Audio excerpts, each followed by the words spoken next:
Is there a pill that makes you feel 71? The people in Sacramento are the reason why I don't really like cows today. Oh, and I told y'all, this game sucks. Yo, man, if you don't get your big ass down there on them damn blocks, dog. That's one of the very few luxuries of seeing the gates of hell.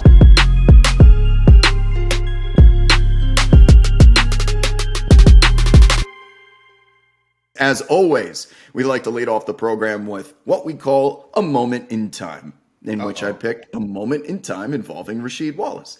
And today's moment in time sheet is January 5th, 2002. Blazers Sixers. Blazers Sixers. Tonight is a night in which you go for, I believe, 30 plus in a duel against Allen Iverson in a regular season home game.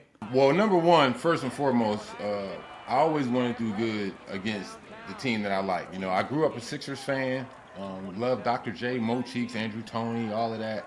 So every time I played against the Sixers, it was like, okay, I had to show up. Because if I went out there had a shitty game with something, the homies back home, they going to kill me, you know what I mean? Throw bricks at me and everything. So I always wanted to make sure, like, I did at least something to be a significant part of the game to get that win against the Sixers. And this night right here, it was like, I can say this is, ladies and gentlemen, the only night where you will ever see Rasheed Wallace try to go in a scoring battle with a six-time scoring champ with Allen Iverson. Like, shit. AI. But it was fun, though. You know, like, AI, he's a phenomenal player, man. The guy's a rock star, let me tell you. And I seen him from two different angles as far as playing against him. And then later in our careers, when he came and joined me in Detroit, it was like night and day. But seeing his fan base, yo, crazy. It's crazy. You hear me? It's so wild because it's like, for real, I want to say I'm going to put him up there on the same fan base as far as like in the league and during his heyday with Michael Jordan, yo. Because like, you know how Mike had all the people out front of the hotels and everywhere he went, you know, all you seen was camera flashes, you know, like he Michael Jackson. Well, I've played with some all-stars, you know, like when I played with Pippen. Okay, yeah, Pip got some fans, but it wasn't that crazy. And this man won 6 rings. Yo, AI came to the bus that day. He got traded to the Pistons. You know, we all dapped it up. It's all love. And then, like, once it really got out there, I forgot where we were at. We was on a road trip. Once it got out there, so, you know, we usually go to the arena about 5:45, 6 o'clock. You know what I mean? Something like that if it's a 7:30 game. Yo, I'm going to the bus. I'm seeing hundreds of people out there. I'm like, what the fuck? And then all you see is AI signs and jerseys and this and that. I'm like, how the hell y'all get an AI jersey this damn fast? Like, the man just got traded yesterday. Like, shit, how you get this joint this fast? But the guy was a rock star, man. I'm telling you, he have to be one of the most popular people to ever play in the NBA. But you went shot for shot with him that night. I hope you remind him of that every time that you see him.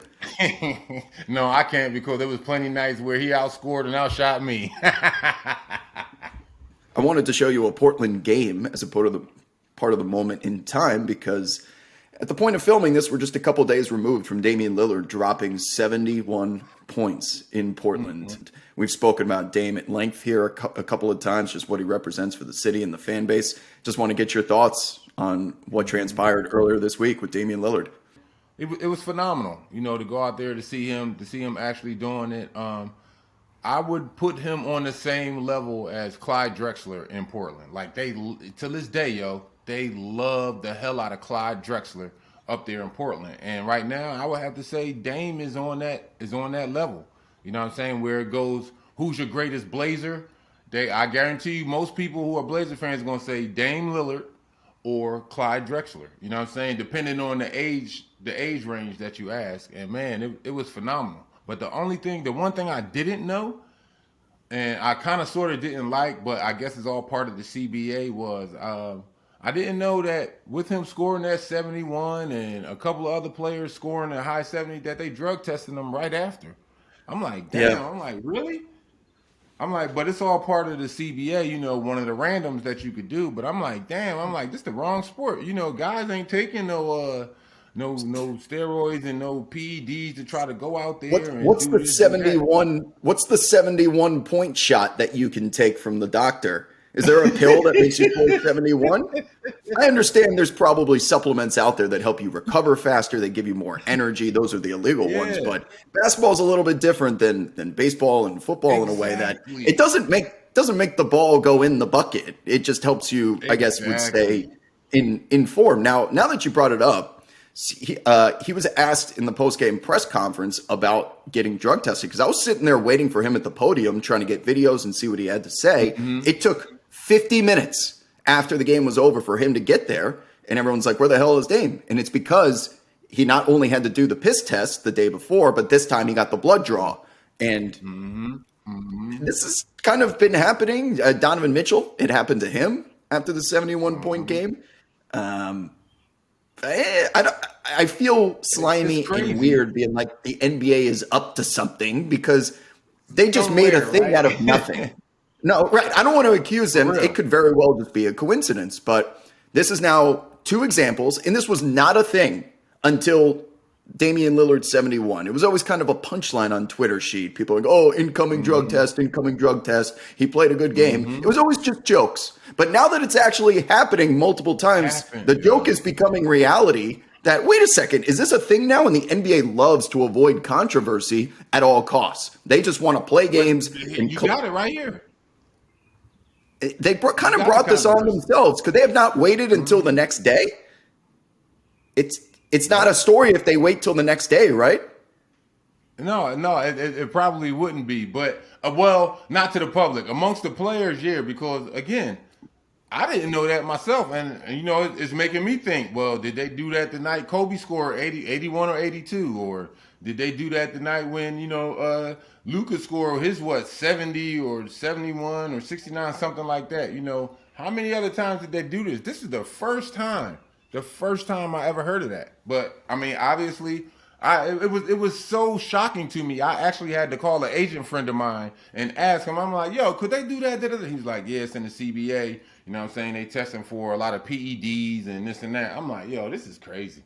I'm like, I never heard of that before with basketball. Because we're a physical sport, but we're not an impact sport. You know what I'm saying? Like baseball, as that hitter, if I'm that bomber, that's that impact. I gotta impact this ball to get that shit out that yard. If it's football, you know what I'm saying? I'm hitting, I'm coming across the middle. I want this receiver or tight end to come across the middle. It's that impact hit.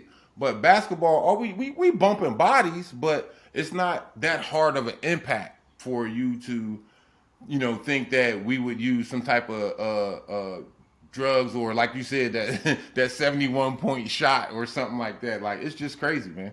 When you were playing, am I allowed to ask you when you got your drug testing? Was it in the mornings, the afternoons? Was it usually after the games? It didn't matter. Well, that's the only time it never occurred for us was for the most part after the game. The only time guys would have to go or take a drug test after the game is if we were on the road and they couldn't go that morning. Like we got shoot around, so they would come doing shoot around, and they usually like, look, if you can't go for that in that hour and a half that shoot around is, then you sometimes you got to stay after, and they just sit there with you in the locker room till you piss. But the way that they did it with us, it was like at first it was three randoms, and then as I was coming towards the end of my career, they made it four randoms. So I'm guessing like, yeah, man, now it's all part of that, CBA to where they could do that. And, I'm not sure exactly what they're testing for, if they're specifically looking for one thing or not, but I was just like, man, I was flabbergasted by the whole thing. People are exhausted about talking about All-Star Weekend, but I have to with you because I know my audience here, and I was in Salt Lake City all weekend. This was Sheed Bored as undoubtedly. shit. It was it was undoubtedly the worst All-Star game that you would ever watch in just terms of it wasn't a basketball game. Michael Malone goes to the post-game press conference and says, worst game of basketball ever played. You got players offering ideas. And in the back of my head, as I'm recording all of these players and these coaches, I just can hear Sheed laughing in the back going, I told y'all this game sucks. Y'all wasting your time. I'm here in the Caribbean. Y'all messed up. And I knew you were there just reveling in the fact that this game was horrible. So while I have someone that can finally do his little touchdown celebration here, one of All-Star Weekend's biggest haters, can you give me, as a player and a participant in this game, can you fix it? Rasheed, is there anything that you can do to get the players to play? Are there any ideas that no one else has thought of yet? It's no idea. It's no different ideas out there. All it is simplicity. Play damn defense. That's it. That's the key up to it right there. Play defense. Like, I understand people. This is not a football game, All-Star game. They didn't come out there to see, you know what I'm saying, the quarterback throw an 80-yard bomb and all that all the time. No, like, all right, at some point, I'm out here playing defense. I got to have pride. Now, granted, yeah, I don't want to get him hurt or I don't want to hurt nobody, and that's how they play. But that's the fastest way to get hurt, is when you just out there half-assing. You know what I'm saying? Like, they were mad at us the year that 4 out of us 5 Pistons made it. And we in the All-Star game, like, we all said amongst ourselves, like, man, look, shit. Well, you already know what we do. You know what we hang our hat on. And we went out there and played some defense. And we ended up winning the game. Like, no, this ain't just for fun, because the fans want to see a good game. That shit ain't no good game when you just playing Olay defense and you letting the motherfucker go by you, hitting 360 dunks and all that. Nah, I'm not, as a player, I'll be damned if I stand on that court and watch these two motherfuckers go at it back and forth trying to outduel each other. What am I out here for? Man, hell no. I'm going to put the burden of resurrecting the intensity of the All-Star game on the two captains of whoever it is in the future. For example, this was LeBron and Giannis, and if they both played. Let me explain why. Kobe Bryant once said the NBA All-Star game should be the biggest celebration of basketball because it's the one time you get the world talent. You don't have to go country versus country like the Olympics, but you get the greatest collection of talent in the gym at once with the opportunity to play. And he, because of his intensity, and before him, Jordan as well, these are two outliers because these guys treated practice and training camp as if it was game 7, but there's only so many that did at that level. They forced everyone else on their team to match their energy. Otherwise, they would have looked terrible. So that's why, Sheed, I want to put it on guys like LeBron and Giannis in the future, that if they were to say, you know what, we're playing tonight, guys, they can get the entire team to start caring about, because they will follow the leader. And you know what might make a better game as well too, Wob? I know that the two captains, you're going to, as you said, we just mentioned it, for example, with Team LeBron and Team Giannis. Why do they got to pick from the All-Stars that's already there? If I'm the captain and I can pick anybody in the NBA, why can't I pick a dude that's either playing for my team or a young guy that might be playing for another team and he a dog? No, now that you propose this idea, now I'm thinking about, let's say if Chauncey Billups was the captain of an All-Star team, he goes, you know what? He's standing up on the podium right now. I want Rasheed Wallace on my team. And Rasheed Wallace is busy on vacation in the Cayman Islands. And then you get the call. You got to get you up to All-Star Weekend because Chauncey just picked you. How mad you would have been. You would have thrown this idea out the window instantly, and it was your own idea. All right.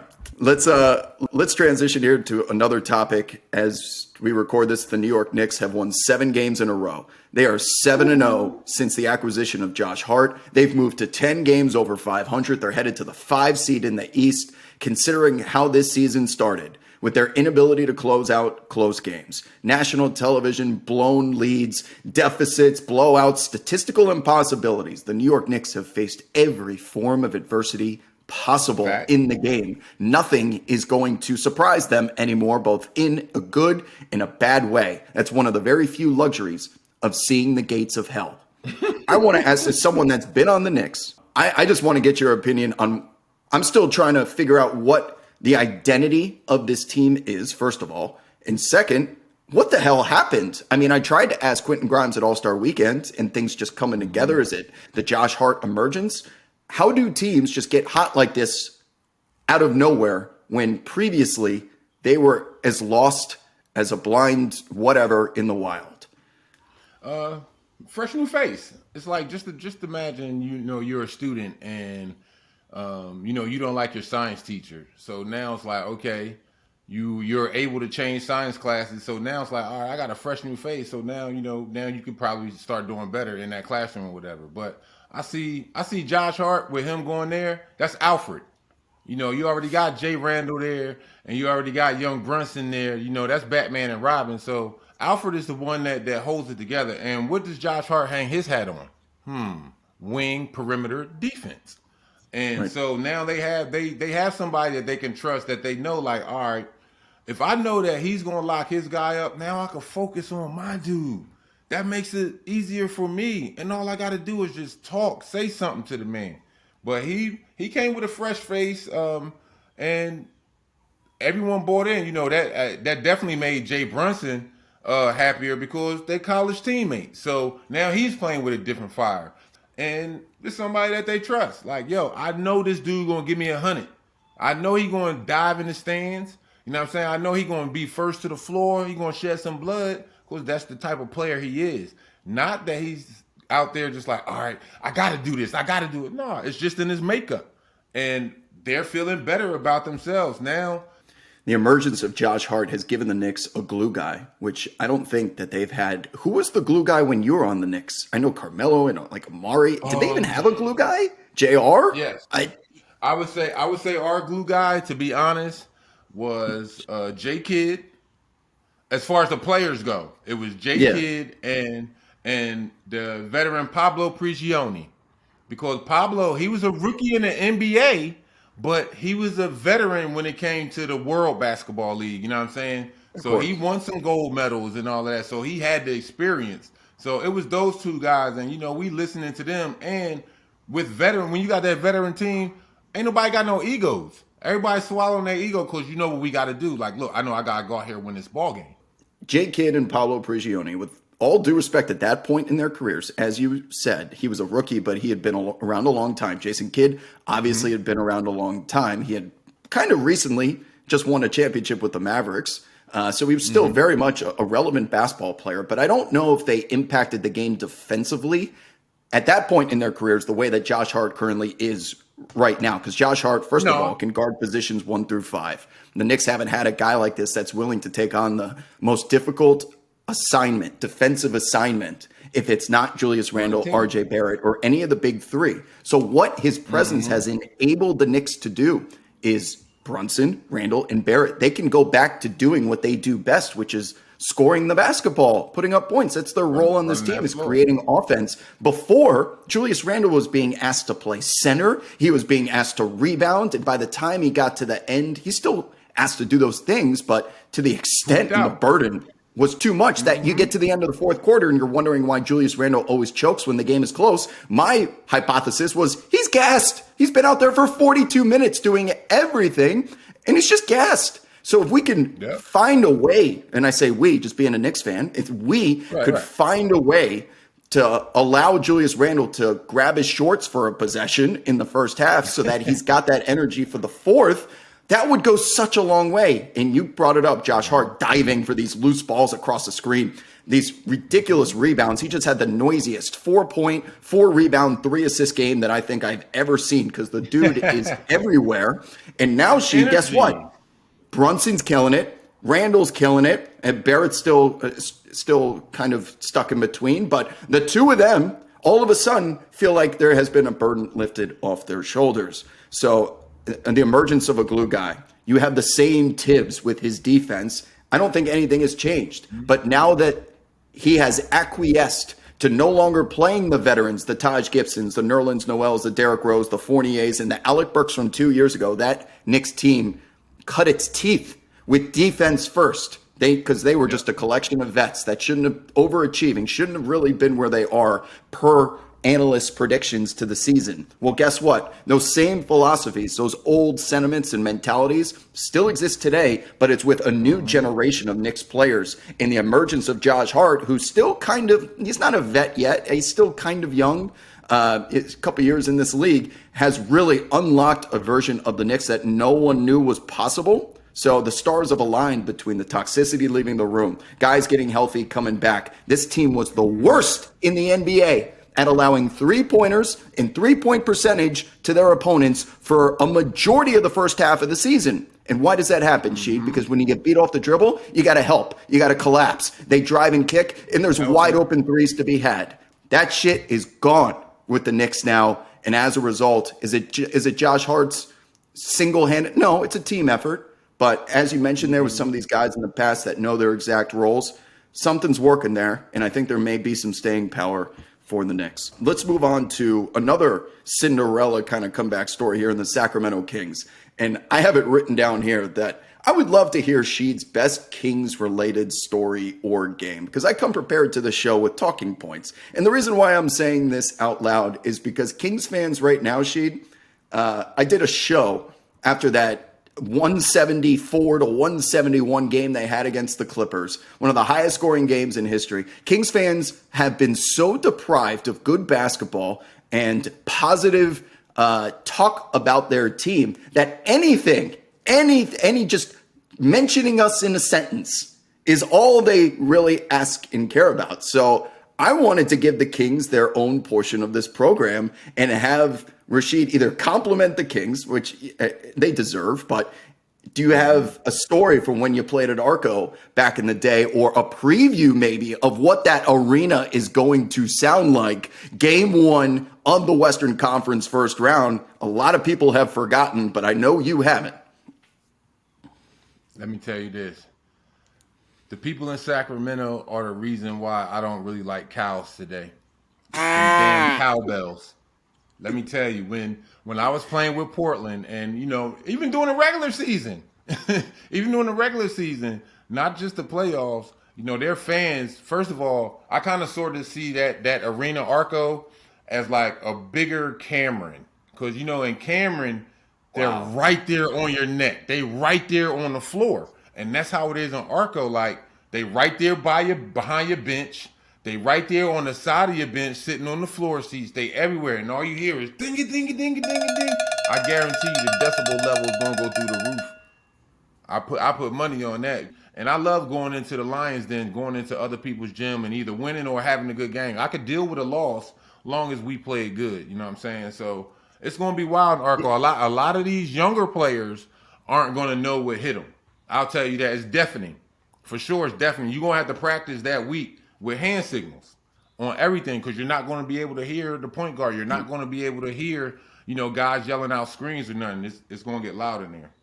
Is there a pressure, because all the fans are going to be obviously for their team and against the opponent, but as the home team, does that type of intensity always work in your favor? Does it get you too hyped up?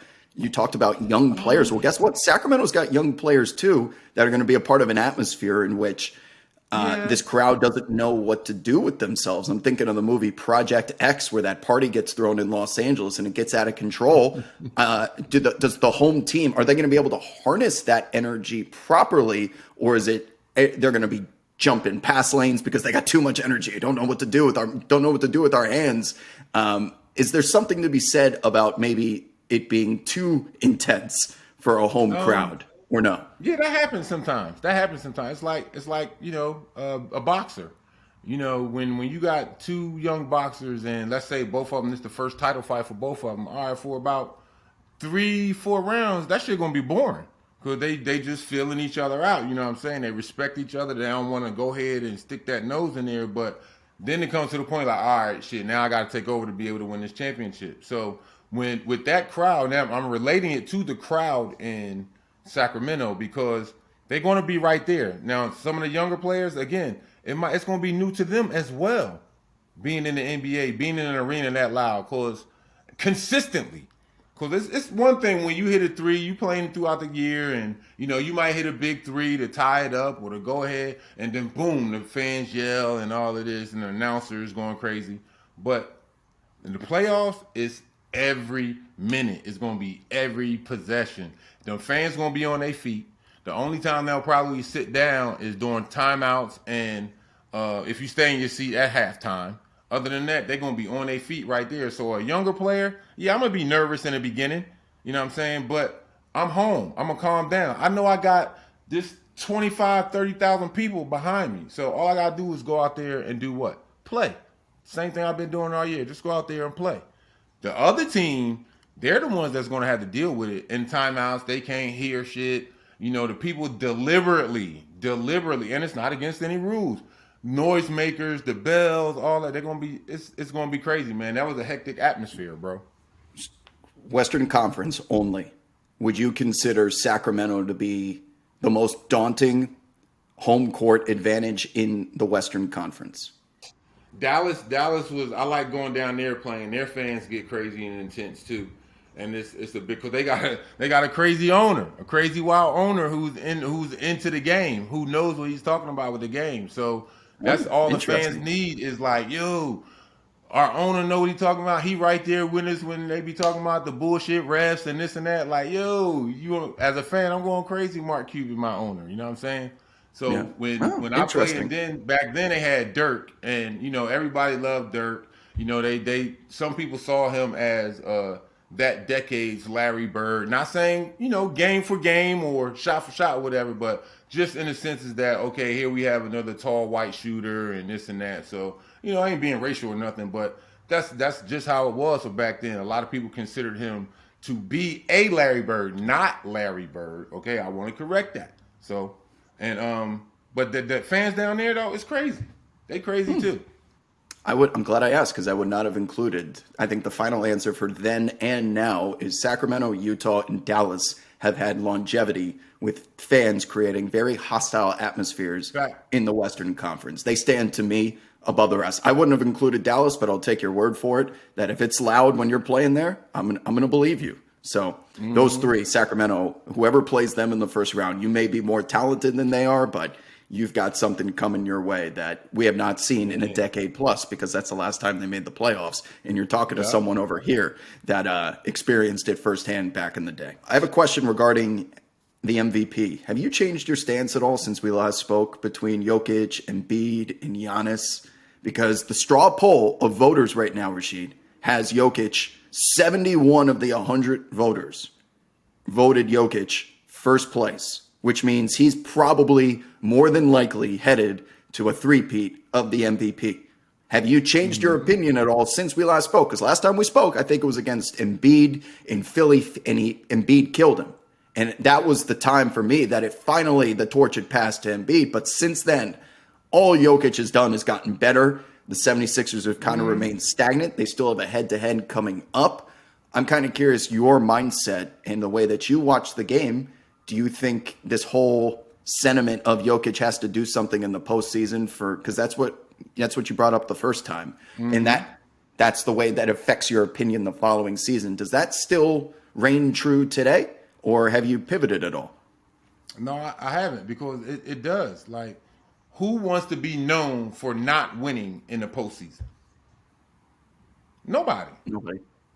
No. Who remembers who lost after all these different accolades? Who remembers who lost during the postseason? A lot of people. Because why? You like, okay, well, here it is. If Joker does win his fourth MVP, third MVP, however many he got, yo, that's great for him, his family. You know what I'm saying? That adds to your accolades and personal money, blah, blah, blah, blah.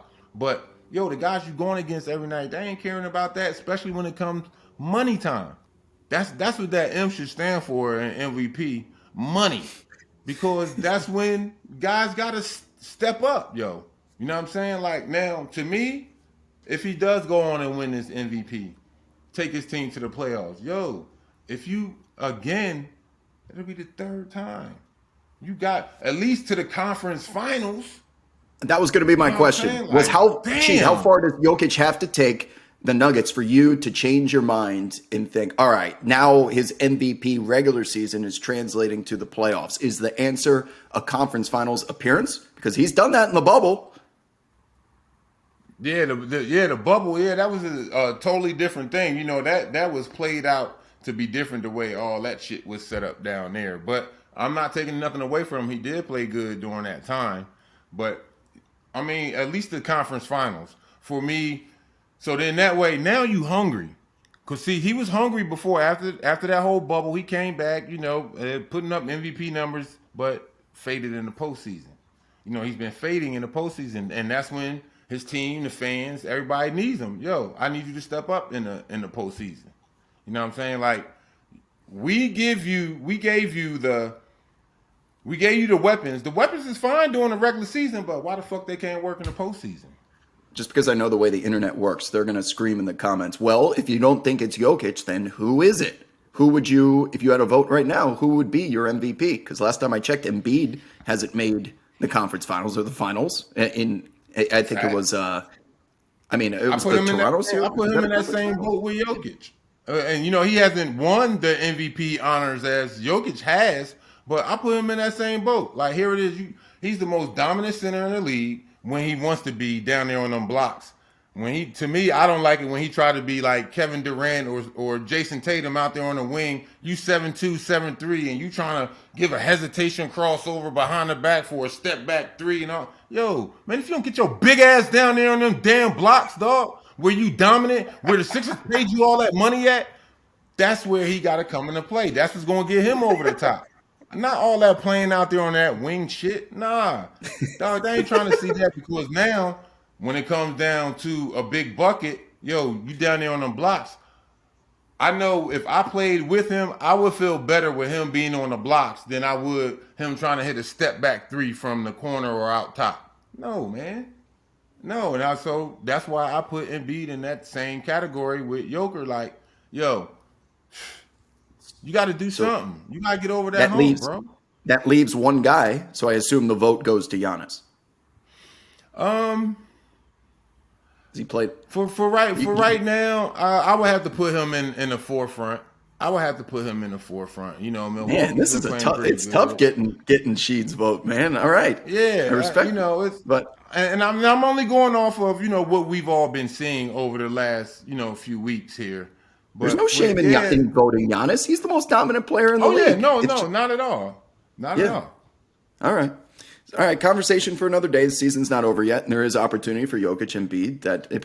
Clearly, with Rasheed here, they're going to have to prove it in the playoffs to validate it. But it is a regular season award that requires votes before the playoffs start. So you see, there's different opinions across the voting proletariat here, amongst the polls. Everyone's got a different way of looking at it. That's what makes it so interesting to discuss. Another lightning rod content individual / player is Russell Westbrook, who has now moved from the Lakers to the Clippers. The point of filming this, the Clippers are now 0-3 with Westbrook on the team. But the way that the tone of my voice in delivering that fact made it sound like as if I'm blaming Westbrook for the Clippers being 0-3. And it goes both ways here, Sheed, because first of all, it's never just his fault. This is a team sport. But you have Ty Lue, who even before Russell Westbrook played a single game for the Clippers, they were asking him about his role on the team, his usage. And I think to the surprise of a lot of people, the answer was, well, he didn't get all of those triple doubles without having the ball in his hands. And everyone's like, what, are you going to run him 40 minutes a night? Because I think we all kind of envisioned a world that you made the trade for Bones Highland. You have Terrence Mann there. Maybe Russell Westbrook comes off the bench at the end of the first quarter, end of the third quarter, runs with the second unit and has high usage there. But that's really about it. No. In these 3 games, Sheed, he's been out there not only starting, but closing with Kawhi and Paul George. And they've lost a lot of tight games down the stretch with leads trying to come back. Well, you know what? Westbrook has hit the shots that sometimes, and with Westbrook, there's always nuance and context to it, but teams are not guarding him from outside the three-point line. As a result, Paul George has been deferring to him against the Kings. He made a couple of big threes to keep that game closer, grow the lead, but then at times he doesn't.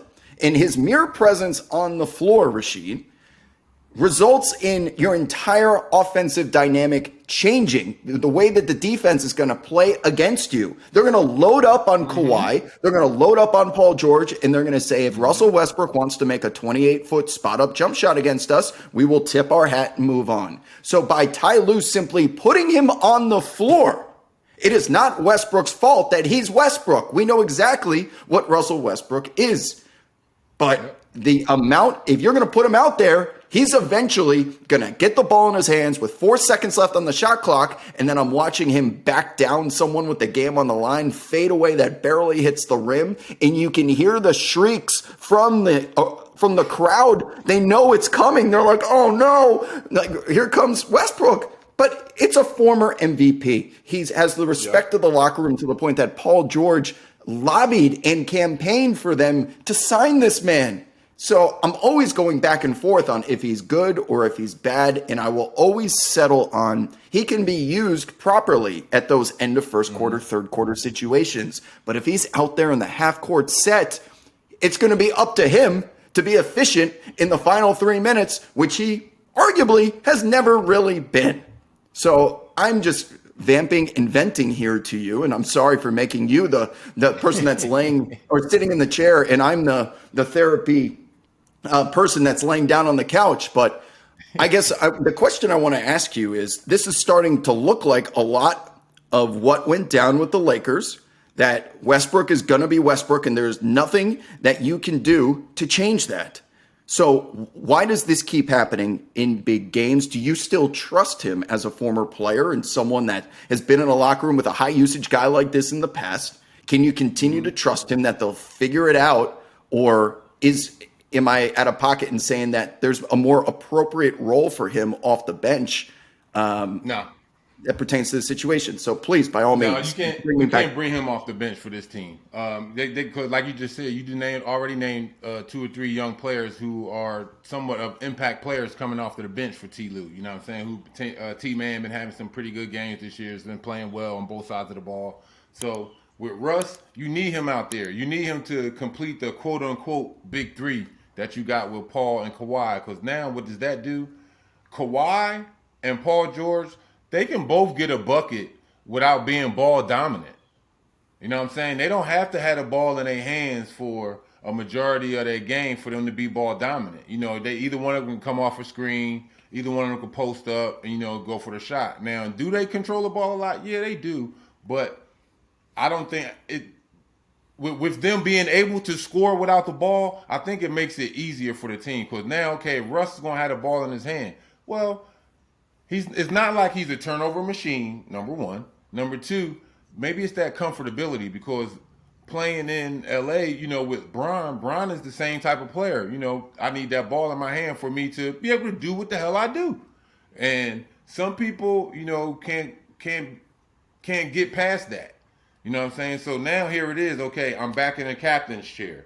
I'm calling the plays out. You know what I'm saying? Boom, boom, boom. I got Paul on the left wing, Kawhi on the right wing. All right, we're going to go ahead and do this thing. Got the young boys coming off the bench. And like you said, the players still respect him. He's still Russ. He is a former MVP. He is the triple-double leader in NBA history. So it ain't like the man is chop suey. It ain't like he trash. No, okay, he had a bad shooting spell for some time. Now, you got to get yourself out of it. Now you in a whole new situation.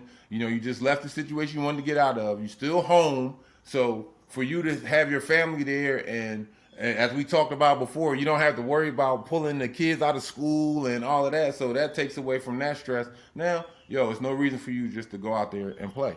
And that's what T. Lue seeing them too. Obviously, you know what I'm saying? Coming right in like, yeah, you're going to average them 40 minutes. You know what I'm saying? You going to make every shot? No. But I trust that you're going to do more good out there on the floor than bad. That answer seems to me like we're putting a lot of equity on the name of the back of the jersey in Westbrook and trusting that he's going to continue to put himself in situations down the stretch of these games, because that's ultimately all I really care about here. I know Westbrook in the first half, if you need him to carry the offense while Kawhi and PG catch breathers, I'm all about having Westbrook. Part of the reason why the Lakers were... He ain't going to miss all these shots in the crunch time. He might miss them now, but here it is. You about to go to the playoffs. You fighting for that playoff spot. He ain't going to miss all these shots in crunch time. Why? I think there's a lot of teams that would be willing to bet you on that, though, Sheed. That we're willing to bet that Westbrook is going to miss those.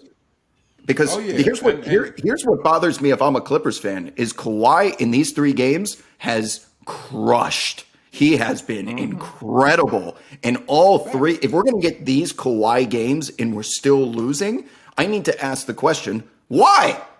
And it's Westbrook's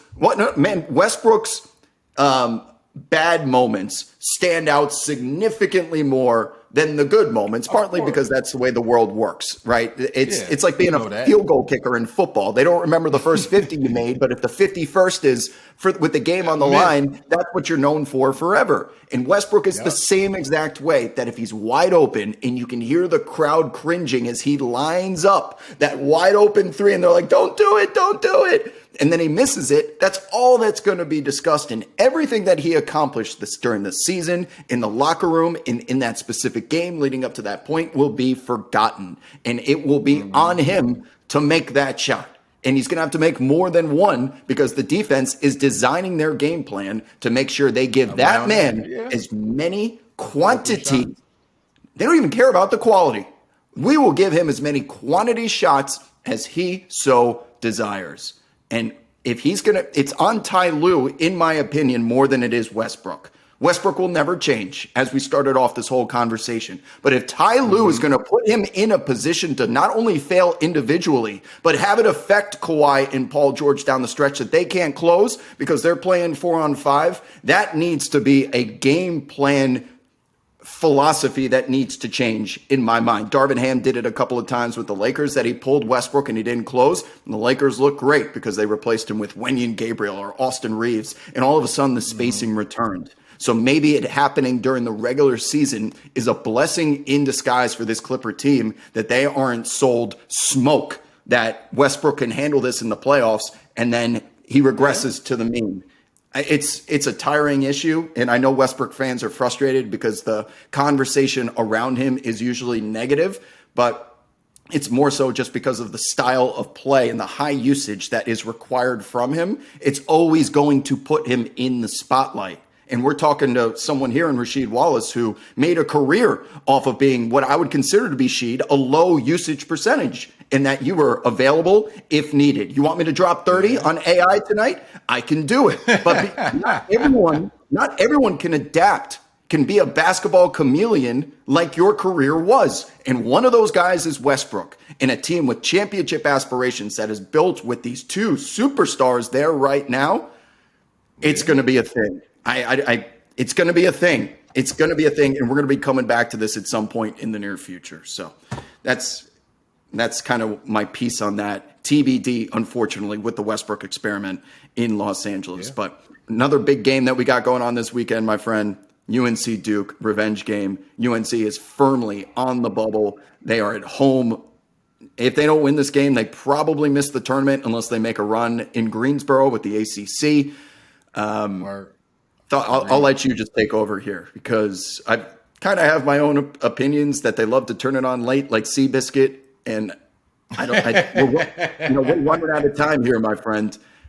Can you give them a pep talk on this show as if you're in the locker room right now, because they sure as hell need it? Oh man, it's simple. It's just what I've been saying all season. The ball has to go through Mondo. Everything else is going to open up for the ball. It's going to open up for the guards. If I got Mondo out there, either he's setting a pick and roll for me or I'm posting him up, if I'm getting him the ball, what's that automatically going to do? Collapse the defense. So the defense collapse. It's not like he a selfish-ass player. He going to hit you. He going to hit that open man or that cutter. So if I get him the ball and, he score a couple buckets, so now what are they going to do? Now they're going to come try to double. So if they come try to double, that's what I want. Throw that shit back out. Now I got Caleb and RJ out there shooting open threes instead of contested threes. And that's what you want to have. Yeah. To me, the ball still got to go through Mondo. And I love our guards. I love our team. But that's where it all starts at. We're going to live or die with Mondo. I am going to fall into line and agree with you on playing through Mondo with this caveat that that Carolina is currently the worst three-point shooting team in the entire ACC, but it's not because they have terrible shooters. Leaky Black, I would say, is probably the least efficient. He'll make the least amount of shots in a wide-open gym of the starting five, not named Armando Bacot. from three-point land. I'd say he's probably hovering around a 30% mark, which is below average. But the reason why Caleb Love and RJ Davis's percentages are so low and why Carolina's at the bottom is because those shots that you were referring to at the beginning of your statement there, where you go 1-on-4, Caleb pulls up from 30 feet. I'm never going to say a bad word about Caleb because he hit the shot against Mark Williams in the Final Four, and I will forever be in his debt for that. So he can hit it, but if you shoot 100 of those, a majority of them are likely going to miss. Now, if you play through Mondo, every other team that plays against Carolina knows this team statistically can't shoot. So what happens when Mondo gets the ball on the block? Even before the ball touches his fingertips, double team. All Florida State did the other night was send double teams even before he caught it. Mondo, of course, doesn't put his shoulder down and barrel through and get into foul trouble like he did anymore after the first two. He makes when you catch it, you look to the cross court, you keep the ball above your head, and you throw the cross court pass wide open for three. The quality of those shots is significantly higher than dribbling around and then ultimately settling for some off the dribble step back from 25 feet that RJ and Caleb is a big reason as to why their efficiency is so down this year. When you don't play through Mondo, then you kind of rely on those two guys to be superheroes, which is fine. And they did that in March Madness. But I think they've proved at this point, they can't live like that. So playing through Mondo seems obvious, doesn't it? But you're also going to need. It makes too much sense. It makes too much sense. Sounds too right. Just to go through him. It's simplicity. We making it hard on ourselves. We taking, as you said, we're bottom of the league with 3-point percentage. Why? Because we taking a lot of contested threes when we should be taking more wide open threes. Playing basic regular basketball, drive and kick, dump it down to the big, dump it back out. You got to play basketball from inside out, people, not outside in. It's frustrating to watch the preseason number one that made the championship game last year. When they played the Notre Dame game and Hubert Davis had to light a fire in the locker room to get these guys going. At this point in the season, he shouldn't have to do that anymore. And there are times when Carolina's busy settling for bad shots, not bringing that same intensity that they did in the postseason last year. And they don't have that time anymore. They don't have that time unless they get that mark. Problem is, our biggest problem is we think that because we're Carolina, that all these other teams are just going to lay the fuck down. No, because we're Carolina, they're going to come with their biggest punch. Exactly. We're the championship game. And I've told the guys on the team that, look, no matter who you play, you could be playing Hackensack State University Community College. And guess what? If they beat Carolina, that's going to be the highlight of their career. You're going to be in the airport 25, 30 years later, and you might be with your wife and kids, Somebody's going to see you, hey, aren't you so-and-so? Yeah, I played against you. And you're going to be looking at them like what? Like, you don't even look like a ball player. Like, yeah. And what's the first thing you're going to say? We came to the Dean Dome and beat y'all. Yeah. Now you like, damn. Oh, yeah, they damn sure did, and this and that. No, you don't want that. You don't want that moment when you further in time when you have a great team like that, when you come from a good school. Now, if you beat us, yeah, make it on like last second shot, you know what I'm saying? Maybe even a controversial call at the end or something. But the way we've been losing, when teams just been putting hands on us, like we kids and they the pop, nah, we can't keep doing that. Let's run this back. Is there a player on the top of your head that you want to just give a couple of minutes to and say, you know what? Got to give this man his kudos. And let me educate all you youngins about who is it today? For me, it's one of your guys, too. Well, I wouldn't necessarily say he's one of your guys. He played for your beloved New York Knickerbockers. Okay. Today, for me, today's Respect the Game veteran is Derek Harper. Oh, all right. So a lot of people don't know Derek Harper, University of Illinois. He was an All-American, hellacious defender. So Derek Harper defense was so tenacious back during the 80s and early 90s that they changed the rules because of him. Like, he got some mitts. Like Derek Harper got some big ass hands, yo. So when he's on defense, he's just got his hand locked on your hip. And so now this is back when, they didn't call all the touchy fouls and I could put hands on you. And so it was hard to get to the basket on him because he's guiding you. he got that hand gripped on your hip and he's guiding you to where you want to go. Most people, all they do is just going to end up passing the ball.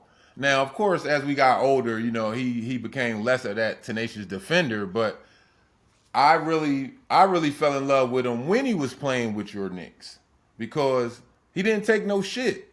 He was out there giving, at the time, the Bulls were y'all rivals. He was out there going right back at MJ, trying to D that up. Same thing, D'ing up BJ Armstrong, Steve Kerr, all those guys. And he was a significant part on offense as well. Wasn't the best three-point shooter. Had a good mid-range game, but he was a facilitator. He going to come down, make sure that everybody's where they're supposed to be. If not, he going to let you know. He's not a soft point guard.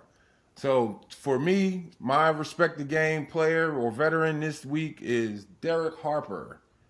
He was a floor general who never had to worry about pulling up from 30 the way that Reggie Miller did. But you know what you could always rely on him for was getting the ball to Patrick Ewing when he had established position. He gets on the block, he puts his left hand up, and he says, pass me the ball here. Not here. Not here. Pass it here. Derek Harper did a fantastic job of making sure Patrick Ewing always got the ball exactly where he wanted it because Pat has his spots. And Pat, even if you're put a blindfold on him, he has practiced that damn fadeaway from that spot so many times, he doesn't even need to see the rim. So if you put the ball right here, it's going to be 2 points. And with Derek Harper, I felt like I never had to worry about the Knicks turning it over. He may not result in points. I never had to worry about him giving it away and then having to get back and play defense in transition because he took care of the basketball. And soon, I think it was before him, Mark Jackson had always been the point guard that put you on his hip and was dribbling, just like waiting for a play to transpire. But Derek Harper with Xavier McDaniel, eventually Charles Oakley, John Starks, Charles Smith, Herb Williams, you name it, would always put them in a position to succeed. So it's one of those, not necessarily glue guys. I'd say he's more of a floor general. But today's respected game is a point guard not point god.